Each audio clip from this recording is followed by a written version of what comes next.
Welcome to the Sonic Days podcast, home of all things audio.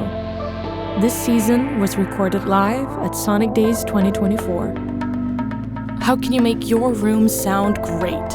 In this episode, we explored 10 practical ways to improve the acoustics of your room, whether you're recording, editing, or just enjoying sound. From the basics of absorbent materials to often overlooked elements like sound distribution.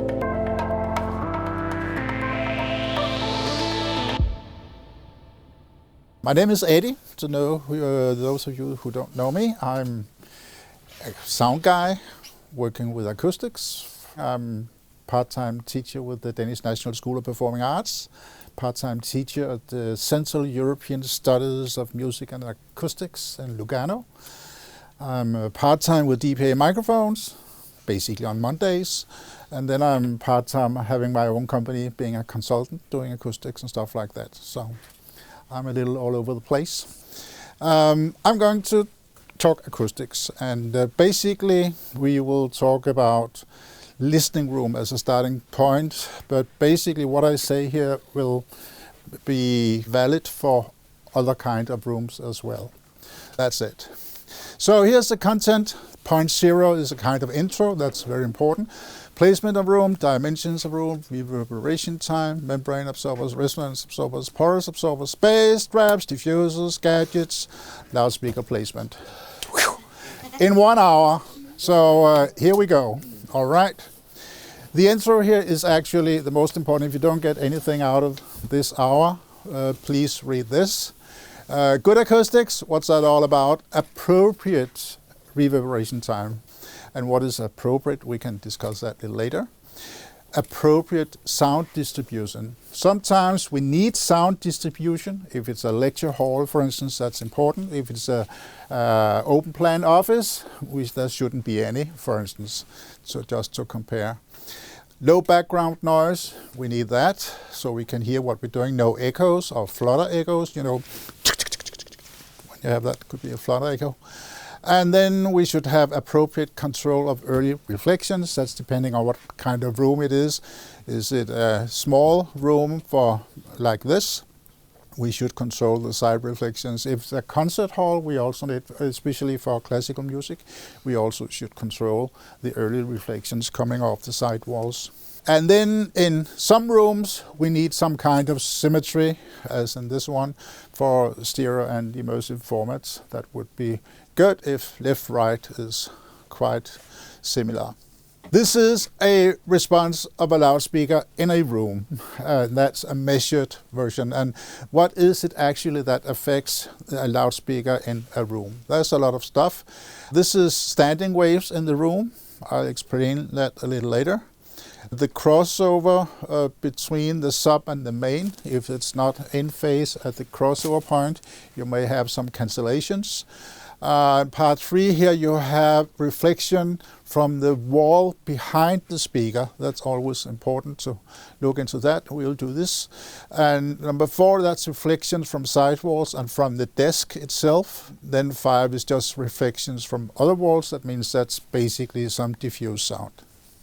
The first thing that's important when we talk about making a room and improvement of a room, that's actually a thing you have to decide before you make your room or choose your room. That's where should I place this room? I have a concrete basement here, a bunker or whatever I have. Could I put my control room there? Well, you have to think of sound insulation as the first thing. We will not talk much about it. Sound insulation is the most expensive because that's the thing that leaves sound from the room not going outside and sound from the outside not coming into the room. And that's always a problem. Even here it ended up with a small problem because you can hear some sounds from neighboring rooms, one neighboring room. And in the design it was okay, but it must be when it was actually built, something went wrong one place. It's not that bad, so you can live with it, but still it should have been better than it actually is here. Whatever you're thinking in a room, trying to make a new room, think of sound insulation. Is that needed? Then you have to think of it, how to cope with it before you start anything else. And choose a side where you do not disturb others, or choose a side where you are not disturbed by others. That would be the easy way of doing it. Then you don't have to consider the sound insulation if the room is in such a place. But if you are in a noisy place, then you can be certain that it becomes very expensive to make it right. Sound insulation, that's the incoming sound. Some of it will be reflected. That's okay because that's absorbed by absorbers, but there will be some sound leaving to the neighboring room. That's the thing about sound insulation. How much leaves for the next room? That's the problem. Dimensions of the room. When we have small rooms, we have a small problem, and the small rooms is actually the worst thing to work with, because you have something called the Søttrup frequency. The Søttrup frequency, above that one, all the sound that moves around in the room may be able to move in all directions. So you have a diffuse field, and the diffuse sound field is actually known by that all directions are possible in the room. But below the Søttrup frequency, you have single frequencies, single modes in the room. Just like you may know when you brush your teeth in the morning, singing, of course you do in the morning, and then you can hear some tones are more resonating than others. Typically that's because in your small bathroom you are able to excite the standing waves of that room so it resonates, and you can hear single frequencies are actually resonating. That's what we call standing waves. That's when the room responds at single frequency resonances.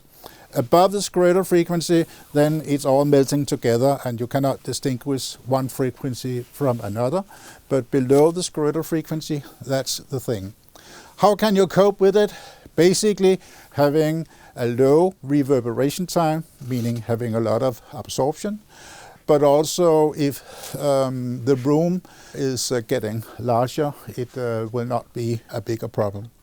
But small rooms are actually the worst. So the smaller it gets, the worse this problem gets, because the problems with the single resonances moves up in the lower mid-range of the frequency range.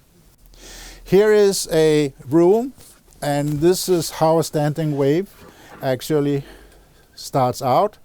We have only two walls here, the wall where the loudspeaker is and the opposite wall. And this is what happens when we excite a standing wave. You can see it's reflected in the other, and as it comes back, the next wave is attending the waves that were already on their way around.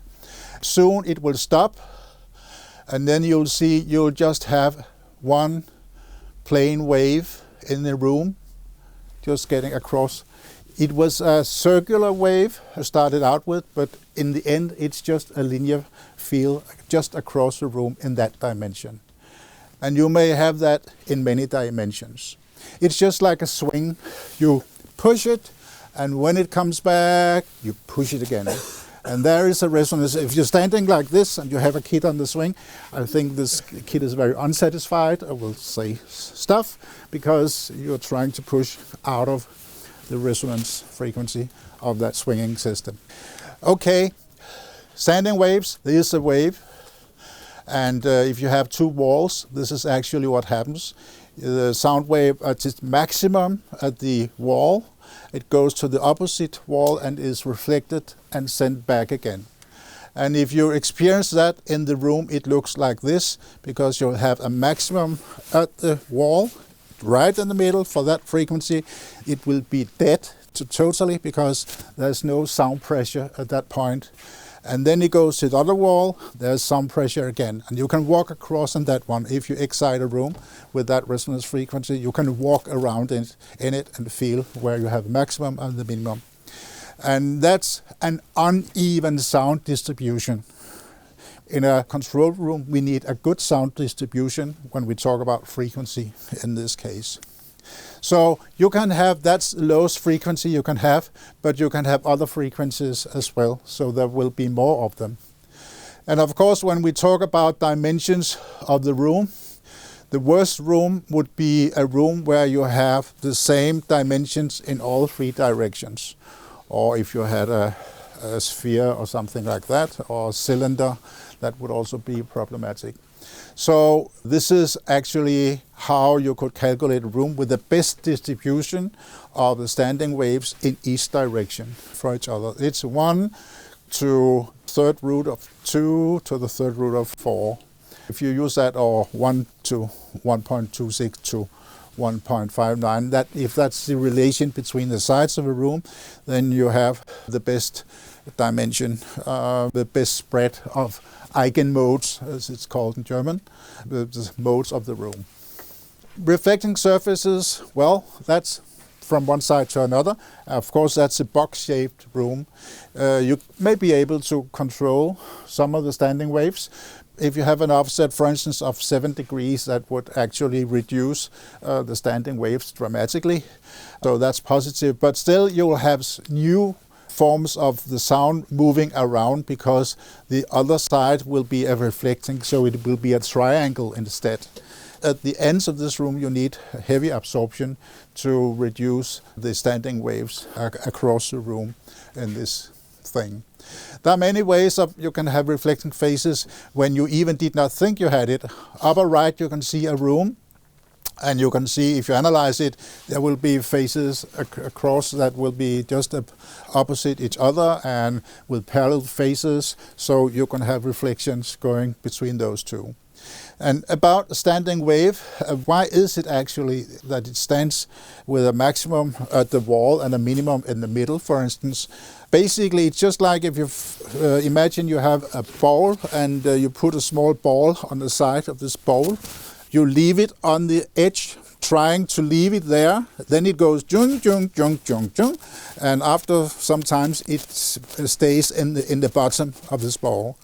The same thing is with a standing wave. After some time, when it has been moving from one side to another, it will create the maximum. It's just that it finds its place, because the wall has a high impedance, and that's where we have the maximum pressure. So it's proven that within 10 periods of time for a given sound, the sound has placed itself in that way, so we have the maximum at the walls and the minimum in the middle, or for more minima and maxima across the room, but always the maximum in the rooms. And the corners are always the worst. That's the maximum for all the standing waves you may have. Here's a room with some parallel walls. It's Studio 3 of Danish Broadcasting. They thought they were good at making walls like this. So now it's covered all the time by curtains, because no one thought of that it was parallel walls inside there. This is another design for a theater. And listen to this. This was a balloon popping, and this is a flutter echo inside. That's a flutter echo. Yeah, and the actors that would be in there, they went crazy, because every word they had this tail added to the wording. So that's not so good. Basically, it's because set designers these days use computers, and it's so easy to make right angles. That's another thing. Okay, now reverberation time. What is it? We have some direct sound whenever we have a source and we have a receiver. Sometimes we have a reflecting surface. Not that good normally. We try to avoid that, because one single reflection makes clear coloration of the sound because it's delayed. But we can have more phases and a lot of reflections. Then we have some diffuse sound. It takes time for it to reach because it has a longer path. The direct sound will arrive at first, and the rest of it will arrive later on. And that's what actually makes our reverberation of that. So you can have some space in the room depending on the source you have, where you have the critical distance. It means it's a distance where the amount of sound from the direct source is the same as the reflected sound. Of course, if the room is very damped, you can get further away before you reach the amount of diffuse sound that reaches the same level as the direct sound. Or you can have a source that's more directive, so it directs the sound in one direction. That could be done as well, and that will move the critical distance. So that is all depending on reverberation time in the room and the directivity of the source and directivity of the receiver. If we are in the PA business, we will normally have some good directive speakers because we have to reach for longer distances, even inside a room, and then we want so much direct sound as possible. If we are in the control room, the thing is, the higher frequencies will act as a direct sound, but lower frequencies almost always will be a diffuse sound, because sound is radiated, the directivity of the loudspeaker at lower frequencies, it's an omni source, it goes in all directions, where the treble unit goes in more or less in one direction. We can come back to that. So here's a kind of measurement. This is actually a swim hall.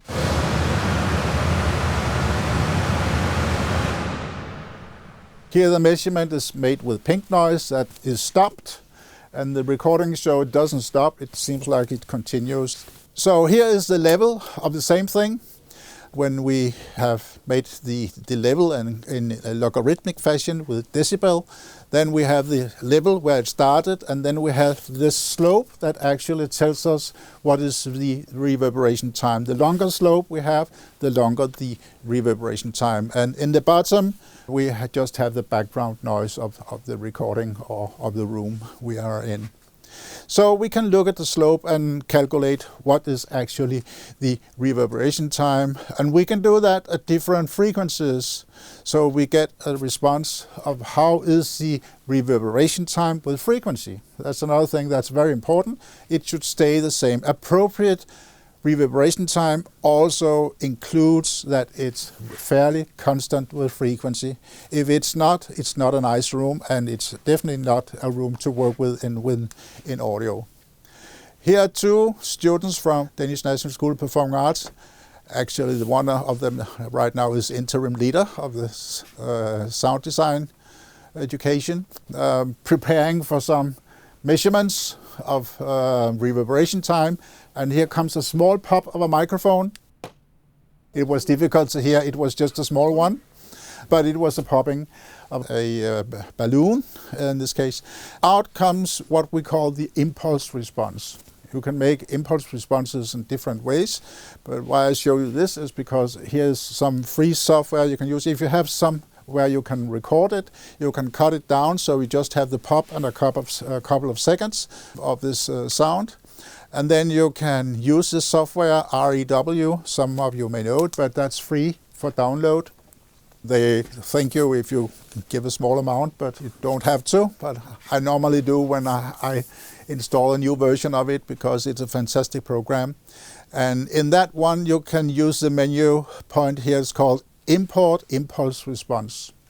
And then you can go in and see the RT60. That means reverberation time based on 60 decibels of decay of the sound. Reverberation time is the time it takes the sound to decay 60 decibels. You don't always have 60 decibel of dynamic range of your recording. So what you get is, for instance, a T10 or T20. That means you only from 5 dB down, and then, for instance, 20 dB down. That will be the curve you read, and see the slope of that one, calculate that, and that will be your reverberation time. So T20 or T30 is the normal thing you have available with normal signal sources in your room. Yeah, that's actually what often happens. Reverberation time is longer at lower frequencies. That was actually a room that was installed by some professionals. Let's say you can have variable acoustics, and you could turn around some devices, and the blue and the red curve was the difference you could achieve. It's inaudible completely. Okay, that's about it.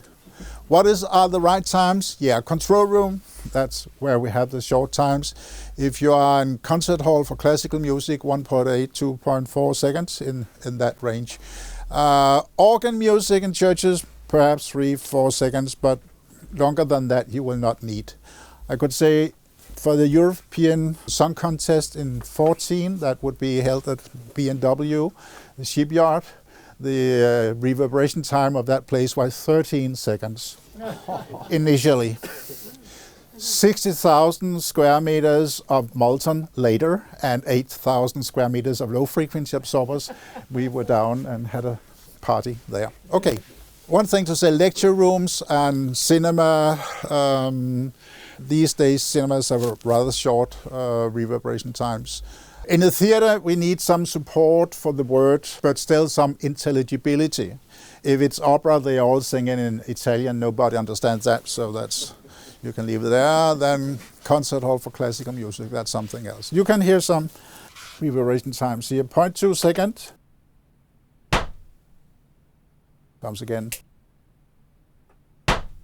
That's an old room at the old film school in Copenhagen. This is a lecture room. You can hear the character. It's the same gun that's used for them. That was a time when we used a gun for doing these measurements. These times have a gun. 2 seconds. Now it sounds like a shot. 2 seconds of reverberation time. 5 seconds. That's a church. And you can hear it takes time to build up because the direct sound is so small. What you get is all the reflections. So normally you will have the direct sound first, and that gives the character of it, so you always can hear at what distance is something fired. If you're working with sound effects, that's an important information for determining the distance. 10 seconds at the time, Brøndbyhallen. It was used for rock and roll. And here's an example of a longer time. This is the longest time I've been able to measure and analyze down to 20 Hertz. Here comes a balloon, because now I use balloons for it. And if we had a little more level, we could hear it just continues. And this is my flugelhorn.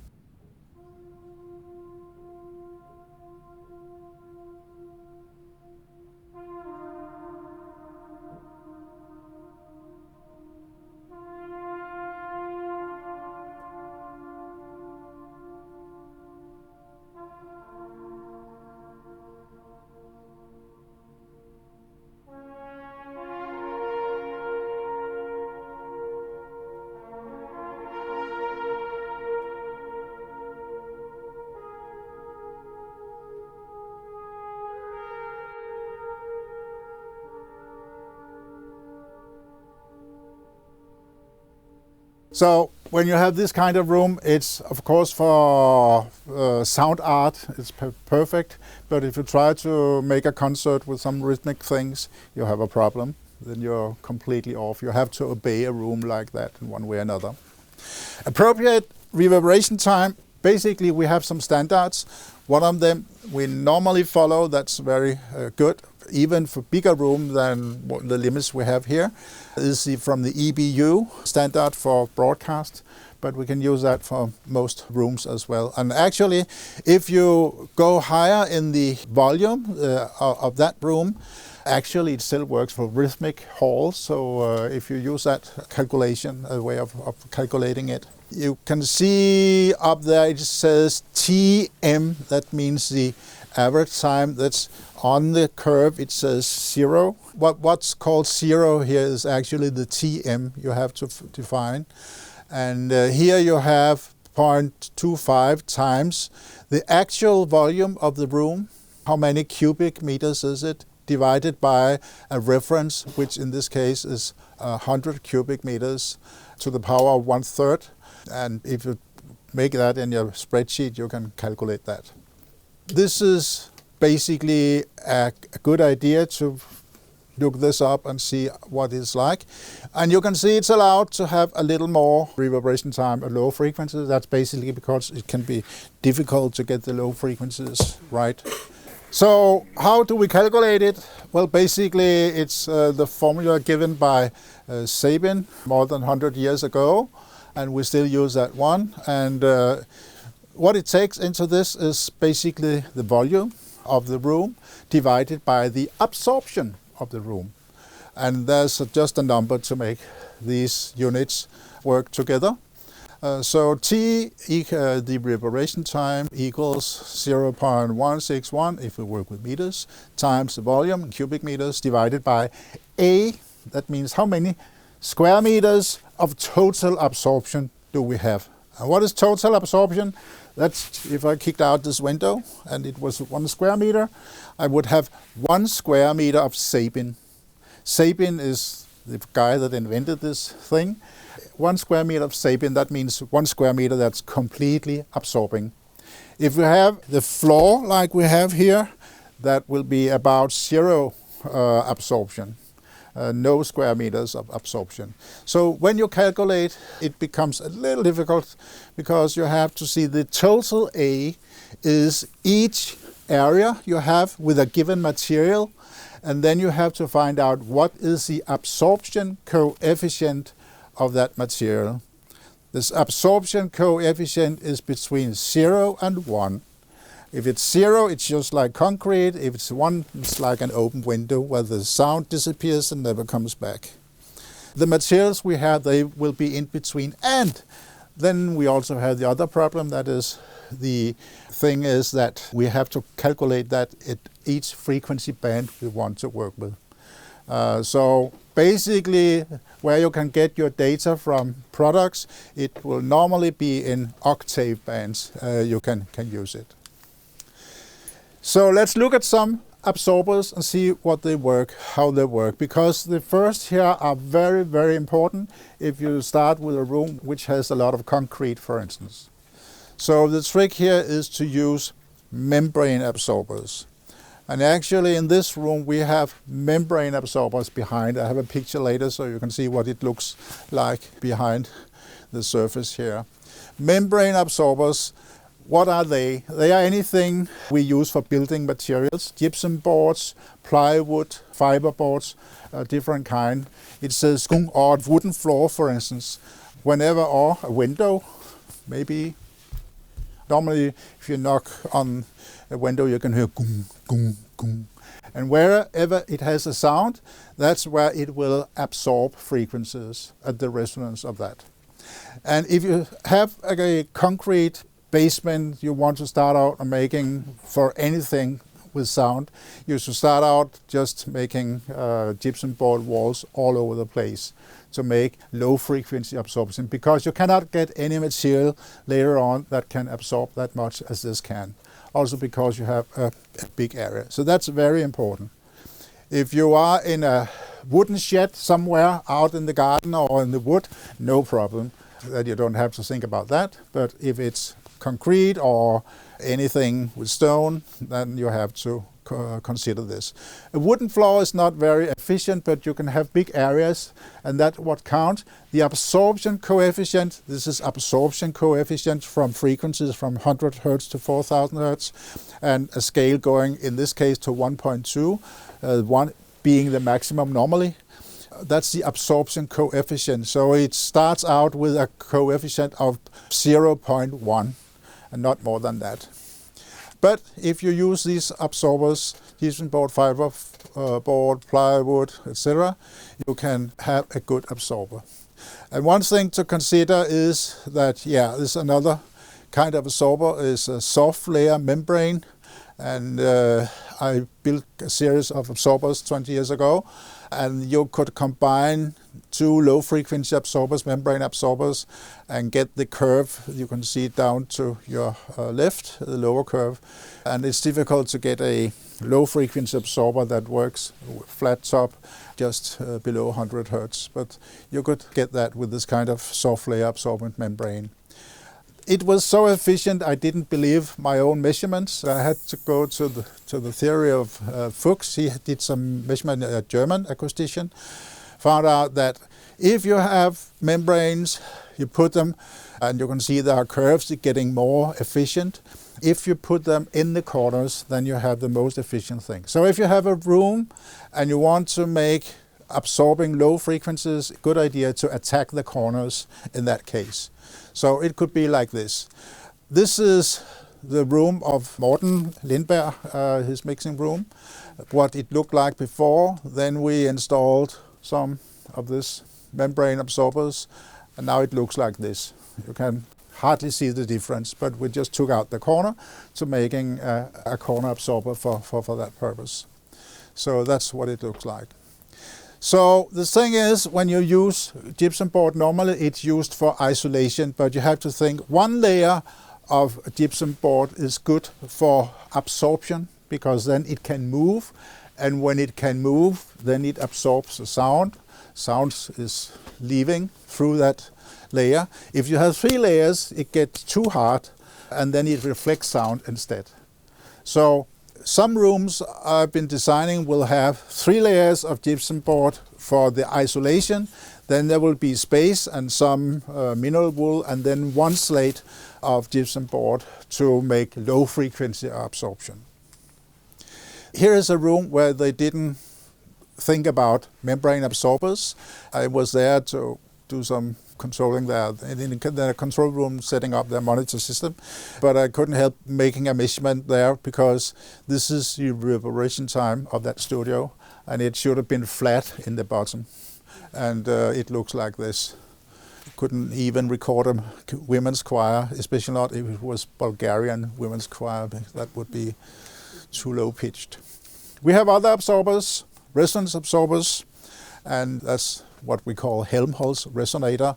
And that's anything perforated. If we have gypsum board or plywood with a lot of holes in and some cavity behind it with some mineral wool, then you can have an absorption. You'll see that very much in lecture halls. It's good because it has in the mid-range a good absorption. But for low incidence sound, there is a thing that it actually almost amplifies the sound.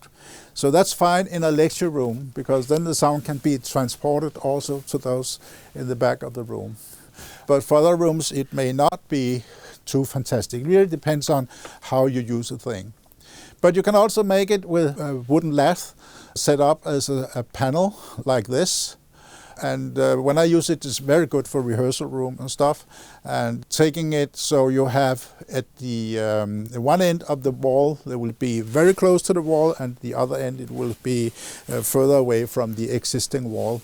And that way you make a broadband absorber in the mid-range.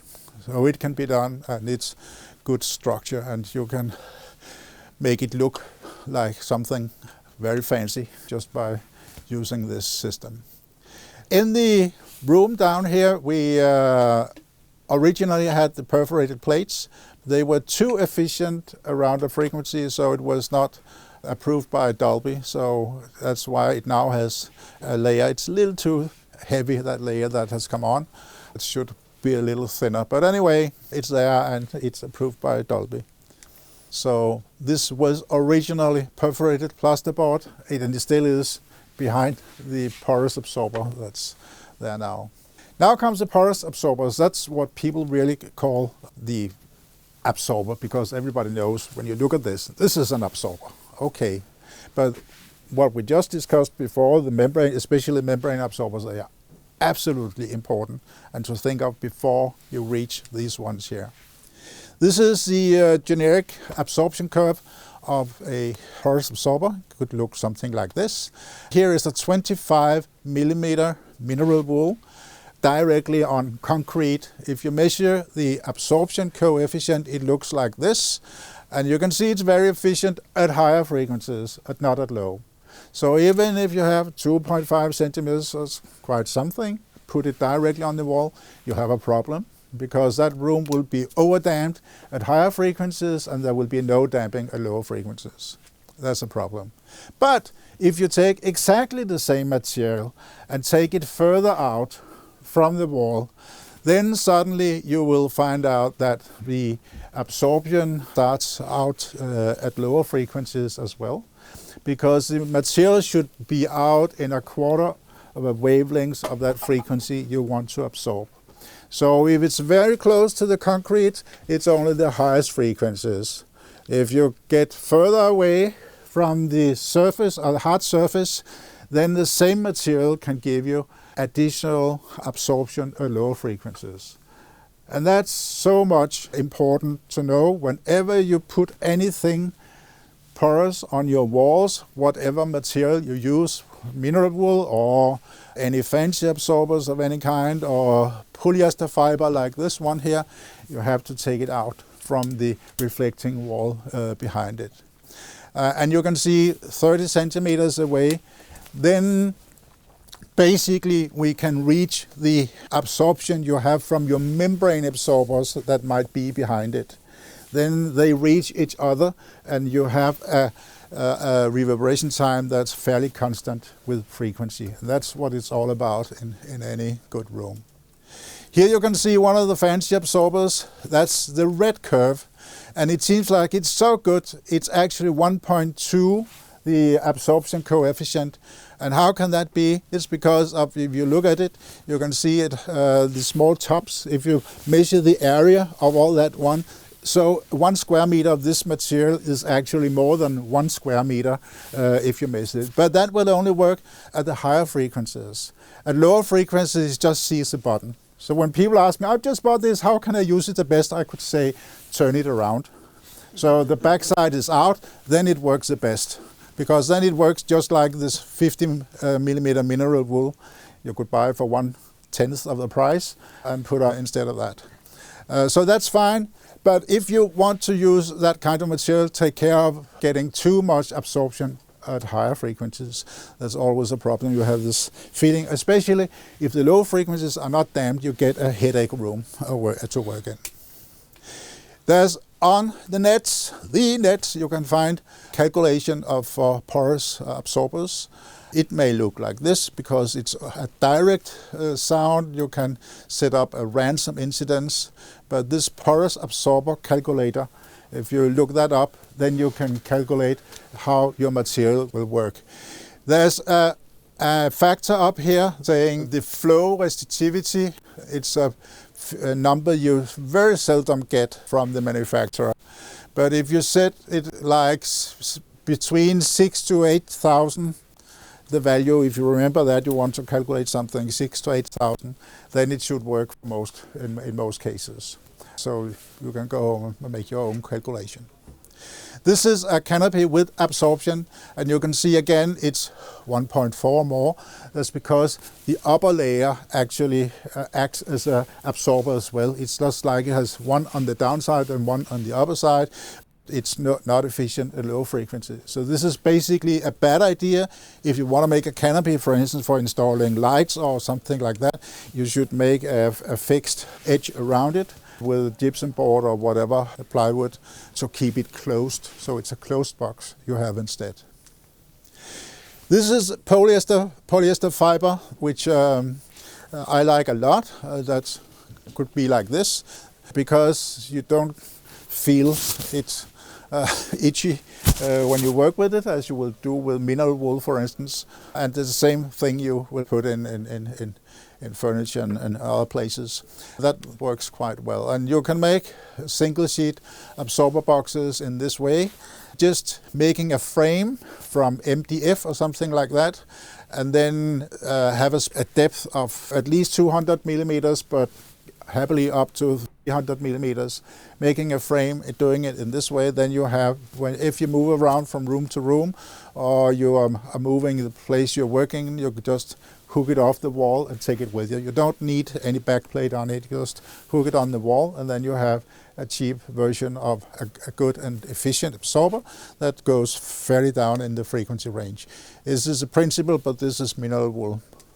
Here are some solutions for it where it's used. You can see the stacks, the black columns to the right. There's actually some of these absorbers that's filled in there. This is a Bang & Olufsen listening room, which has been made with this. So what you see behind this is one plate of gypsum board, and in front you have this polyester fiber absorber right there. Some old DPA listening room. Here's something, sometimes some manufacturers of this material that is so fantastic, they demonstrate how you should place stuff. And the thing here is actually up in the corner where you really could attack low frequency problems, there's nothing, it's an open corner. So it's really a bad solution that they show with their materials. Oh, this is the room we are in. And you can see to your left, you can see that's actually what it looked like before this front material was put on. You can see there's a distance, and behind there we have the gypsum board set up. That's it. We don't have the absorption, we have diffusion like this, because we'll have some reflections between this. So this is a nicely designed diffuser that will go down at lower frequencies as well, because it's a nice area. And we have also diffusion at the rear, and I will come back to that. One thing to say about materials, somebody asks sometimes, couldn't we use some flamenco, as sales name is in Danish? And nope. Yeah, you can do it, but it will not help you. Okay, if it's something that's pressed up to become a diffuser or something like that, then it's okay. But there's no absorption, like in no absorption. Bass traps, they exist, but 2/3 or perhaps more are not working. They are mid-range absorbers. Here's some that actually attacks low frequency, but if you look at the frequency range, you can see here that the mid-range is also absorbed. So again, I just can underline it's important to use membrane absorbers as much as possible, because then you can control the mid-range as well instead of using these. Diffusers is an important one. Why do we use it? Sometimes we may have reflections coming off a wall, just like we have a mirror image. And how do we move that? Well, we have to attack it by adding, for instance, absorption. Okay, that's fine, but if we already have too much absorption in a room, how should we do it then? We could do diffusion instead, so we don't have a distinct reflection that disturbs the perception of the spectrum that comes off this early reflection. And diffusers are made in different ways, and they are there to prevent that you have, for instance, curved faces that may give focus points and stuff like that. The concave in the middle is awful, because that sound from one point is collected in another point, focused in another point. Then you again have uneven sound distribution. If it's convex, like the right one, then you are better off. And basically the diffuser is there to make a diffusion that spreads it in all directions. This is one, that's what I made 20 years ago. It goes down to around 600, 500 hertz in that range. It's 20 centimeters deep. And it's made from flamenco, because it easily gets too heavy if you work with it's a wood MDF or something like that. It can almost pull down your wall if it's too heavy. That's the principle of it, and you can find different literature on it. This is symmetrical. It does not have to be that. This was made so it can be repeated. So if you add more modules, the diffusion is continuous. In that way. That's the design of this one. You need distance because it has a resonance. It's just like a drum head, and you have a resonator, you have a cavity behind it, so it will have a sound. Normally, if you put it on a normal lathe of for instance, 68 millimeters, that's one dimension, and if you put that down, you can have two different dimensions, and then you have dung dung dung dung dung dung. You have two tones. If you can spread the tones, the resonance of the plates, that's good. So the basic thing is, as it is in here, actually you have different distances to the rear wall, and the rear wall in this case is 3 layers of gypsum board in this case. But if it's a stone wall or something, you should have lath, lægte, and some mineral wool behind, and then the plate, one single sheet. You put the lath on the wall, the existing wall, because that's how you fix it to the wall. And then in the cavity between the gypsum board and the existing wall, you put the mineral wool. So, because then you have some damp, just like you will put a carpet into a drum sometimes if you want to damp it. That's basically the same thing. So there are different versions. Only the lack of imagination sets the limit. He found just a stack of wood, and we designed it from what he had and came out and looked like this. And you can see at the right, the lower picture to the right, it just is behind his head, so he'd get a diffusion of what hits the rear wall, and in this case, above the sofa. These are the rooms. Actually, in a diffusion, there is also an absorption. So in the active range of a diffuser, there will be an absorption. So they will have an absorption coefficient around 0.2 or something like that. That's why somebody designs rooms that only consist of diffusers and no real absorbers, you could say. And then you can have a reduced reverberation time and design it in that way. So that's one you can buy from. It's a plastic thing. It's easy to work with. And even bookshelves are good as diffusers, and it doesn't even have to be acoustical literature. It works anyway. So. That's another way. I used one in the studio. Actually, that was in Rømer studio. Yeah, one of the rooms we needed some diffusion from the rear wall, and that happened to be the left solution, and that would be standard perforated gypsum plates that you would have for ceiling, but modular ceiling plates we used to sit up in that direction. Then you had a mid-range absorber, and you had some diffusion added as well, so you did not feel the reflection off that wall. Other ways of combining these things. When I say gadgets, well, I would say the X-ray, I would call it a gadget. And I can reveal for you all right now, best for eggs. Yeah. And now you can see why it is that these X-rays are best for eggs. I don't know how good they are for eggs, but they are bad for acoustics anyway, because they have a fairly high absorption from 630 Hertz and upwards, but at lower frequency. And then you have made this nice room with all these X-rays, and then you start using plastic paint to make it look nice. And then this doesn't work either. So, bad idea. Anyway, the last topic here is placement of speakers. You know, sometimes we have some sources. We have a point source, we can have a line source, but you also can have a plane source, an infinite plane, where the sound never attenuates. If we had a lot of those, that would be very noisy to be here. But you know the situation. It's basically like this, I guess. Thank you. Thank you. If your microphone here put up in front of that gear, you will find out wherever you look, there is a diaphragm to make sound. And if the guitarist, the dumb guy, he just kicks this mic stand, and then it, instead of 2 centimeters, 4 centimeters away from this diaphragm, suddenly the level drops completely. No, it doesn't. It's basically the same. Seen from the microphone, it's basically an infinite plane until you get so far away from it so you can overview it. If this was a 12-inch speaker, you would be around 60 centimeters, something like that, before the sound level just started to attenuate like it was a point source. So we have a speaker. Is that upper thing a point source? Yeah. Or what about the woofer? Is that a point source? This is actually a measurement I made. If you see, this is a microphone put in front of a speaker, and it's actually not this one, but it's measured. The measurement is with a omnidirectional speaker. If you have an omnidirectional speaker, there's no proximity effect, as you know.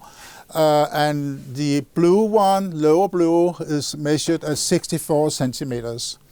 Then I halve the distance, 32 centimeters, and then the level is raised in recording at all frequencies. It's pink noise. Then it's raised by 6 decibels, as you would from a point source. Every time you halve the distance, you get double the sound. And you get further. But at a given point in time, when you are around 8 centimeters from that speaker, which is a fairly small one, then the sound level becomes constant. Because now it looks from the microphone like this is an infinite plane source.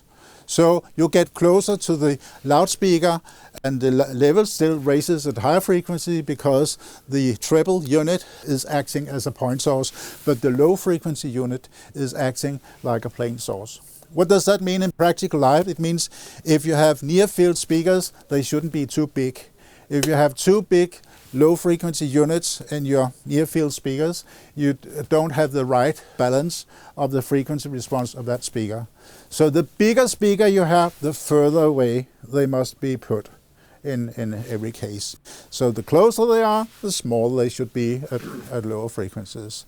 That's a measurement that's made for this. Another thing is that you may have calm filtering. That is when you hear a direct sound and a reflected sound. So it could be up the side of the front of the console here. You can have reflections. That's also a thing you can have when you record with two microphones that hear exactly the same thing, but there's a time distance between it. So here is a place where there would be a calm filtering, and the listening position, it seemed like it sounded metallic, and they wanted me to help finding another converter because they had complaints about the sound was metallic when they made it. And then the conclusion was just turn the speakers upside down until the desk. Then the problem was gone because it was an acoustical problem. Here's also what you sometimes may see, consoles or controllers and speakers at an angle that creates a reflection that reaches your ear. So reflections that reaches your ear, they should be avoided. It should go below your ears or above your ears in that range. And when we look at loudspeakers, higher frequencies are directed, as I said earlier, low frequencies goes in all direction. One set of data that we normally get is the frequency response of a loudspeaker. That's fine. That's made in an anechoic chamber, and it only takes the direct sound into account. If you have a real room, there will be some reverberation, meaning the sound energy that's directed in other directions also comes into play. That's why we very often, where we sit, will have a combination of direct sound and diffuse sound, and for lower frequencies, it will be indirect sound that will be dominating in that case. And we have to cope with that and see how we can work with it. To the right is the power response. It means how much power is radiated from this loudspeaker. Normally it's not presented very much for speakers, but that's actually a way you could calculate what the sound pressure level would be at a listening position if you had data like this. It should be as smooth as possible if you get it, because it's not as flat as the frequency response that measured in an anechoic chamber. Here is a placement of a subwoofer, and that's always a good problem. First of all, when we have a loudspeaker at any position, then we may have a reflection off the wall it is put in front of if it is not absorbing. If it is a reflecting wall, we have a problem because you may have a quarter of the wavelengths to the reflecting phase and a quarter of the wavelengths back again, and then it gives a cancellation of that frequency. So if you want to put your loudspeaker in front of a reflecting phase like we have here, then you should be less than half a meter from it. Because if you are that, then the reflecting frequency where you have cancellation is at such a high frequency that the loudspeaker actually has directivity and doesn't send anything to the rear, because it only sends it out in the front. Or you could put it so far away, when it comes back with the reflection, then it's attenuated so much that it doesn't give a problem. Here's a case, an impulse response of a loudspeaker that's positioned 50 centimeters from a wall and then measured at different distances, because the listening distance also comes into play here.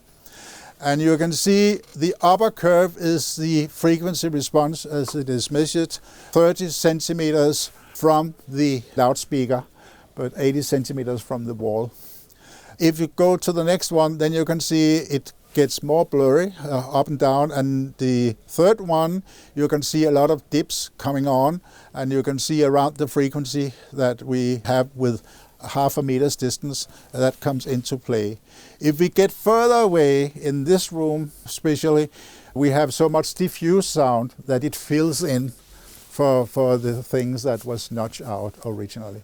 So that's why putting up monitor speakers is a kind of art. to make that work, to find out how much of it is direct sound, how much is diffuse sound. We have also the effect of boundaries, that we may have some gaining from the walls that we have around, but also the thing is, in a box-shaped room, we will have the excitation of the standing waves if we are in the corners. So if you think I can gain 18 decibels by putting my loudspeaker out in the corner, yeah, fine, but you excite all the standing waves that will be in that room. So that's a reason for getting those out of the corners, the speakers out, to get a well distribution. This is an experiment from the old studio of DPA. One subwoofer is just put in different positions, and this curve goes to 200 hertz, from 20 hertz to 200 hertz. And you can see there's a lot of positions there. And if you see in the middle row of curves, the 5 curves, the lower one is actually fairly flat. And that is actually with a position where it's out on the side. But that's so flat because you are sitting in the middle. If you go to another position, that same position of the loudspeaker will give the other curves you have in the right side, where the upper right is the same as the lower left, and you just move in different positions.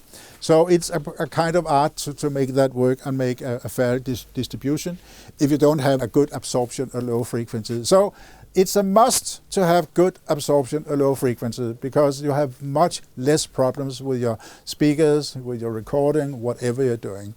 In recording rooms, you may want to have a longer reverberation time, because every musician wants to hear himself, because you always play according to the feedback you get, and then you should do that. But still, it should be a room that is fairly flat frequency-wise. This is a place where I've moved around with a loudspeaker, and each curve represents a movement of 10 centimeters of that speaker. And it was almost hopeless to find any position. You can see the deviations you have just from moving a loudspeaker 10 centimeters. That's really odd. That's it.